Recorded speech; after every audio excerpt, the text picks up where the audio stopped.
आज ये कहते हैं कि किसी ने आरोप नहीं लगाया, लो मैं लगा देती हूं आरोप। देखिए, इन्होंने ये एक स्कीम लाए, मोदी जी खुद। स्कीम का नाम था इलेक्टोरल बॉन्ड।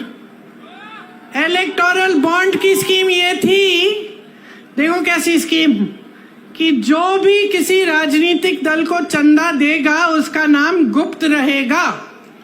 किसी को पता नहीं चलना चाहिए कि अडानी जी ने कितना दिया, अंबानी जी ने कितना दिया और किसी और ने क्या दिया।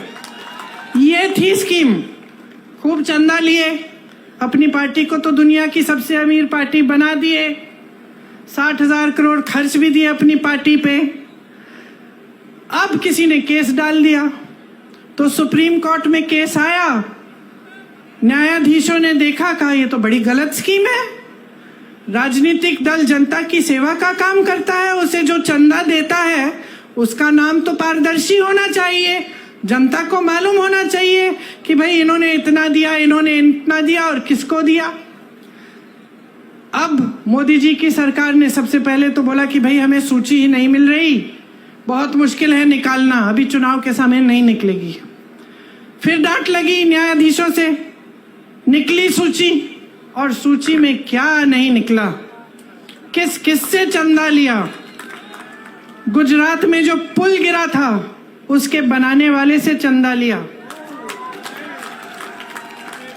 आपको वैक्सीन लगी थी, टीका लगा था कोविड का, हाथ उठाओ किस किस को लगा। मुझे भी लगा, 2-2 बार सबने लिया, सर्टिफिकेट मिली ऐसी। किसका चेहरा था उस पे? किसका था? शहंशाह जी का चेहरा था।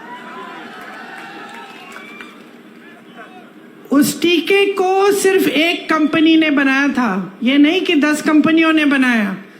उस कंपनी से चंदा लिया। आज क्या निकला है? रिपोर्ट निकली है कि कुछ प्रतिशत लोगों से को इस टीके से ऐसा हो सकता है कि अचानक हार्ट अटैक हो गया, अचानक गिर के मर जाएंगे। कितने नौजवानों को ऐसा हुआ है पिछले 1-2 सालों में, हम सब जानते हैं। मैं खुद जानती हूँ लोगों को जिनके साथ ऐसा हुआ। किसी को पता नहीं चल रहा था कि कैसे ऐसे गिर के मर गए। अच्छे खासे सेहतमंद थे, कोई जिम कर रहा था, कोई दौड़ लगा रहा है, कोई 40 साल का, और आज आपको ये बात पता चल रही है। और ऊपर से ये बात पता चल रही है कि भाजपा ने इनसे चंदा लिया। और बताती हूं, ऐसी कंपनियों से चंदा लिया है जिस पे छापा मारा था इन्होंने। छापा मारा, चंदा लिया, छापे बंद। केस लगाया, चंदा लिया, केस बंद।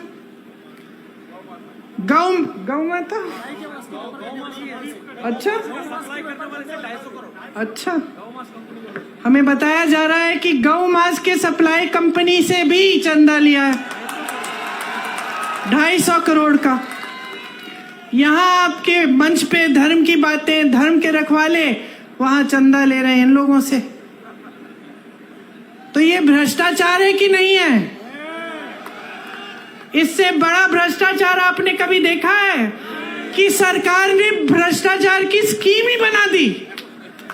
एक जमाने में भ्रष्टाचार होता भी था तो छुपके चोरी से होता था, अब भ्रष्टाचार खुलेआम स्कीम के तहत हो रहा है, इलेक्टोरल बॉन्ड।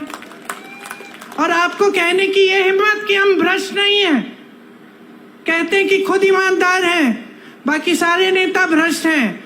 किसी को जेल में डाल दिया है, किसी मुख्यमंत्री को, किसी और को जेल में डाल दिया है। किसी पार्टी का, जैसे कांग्रेस पार्टी के खाते बंद करा दिए चुनाव से पहले कि इनको चुनाव के लिए कोई सुविधा नहीं मिलनी चाहिए। अपनी पार्टी को इस कदर वॉशिंग मशीन बना दिया है, धुलने वाली, जो कपड़े धोने वाली मशीन होती है ना, कपड़ा डालो, गंदा कपड़ा अंदर डालो, निकालो तो साफ निकलता है। इसमें क्या होता है, इनकी पार्टी में नेता चले जाता है, पहले कहते हैं भ्रष्ट है, इसके 70,000 करोड़ का स्कैम है, उसका ये घोटाला है, उसने इतना चोरी किया।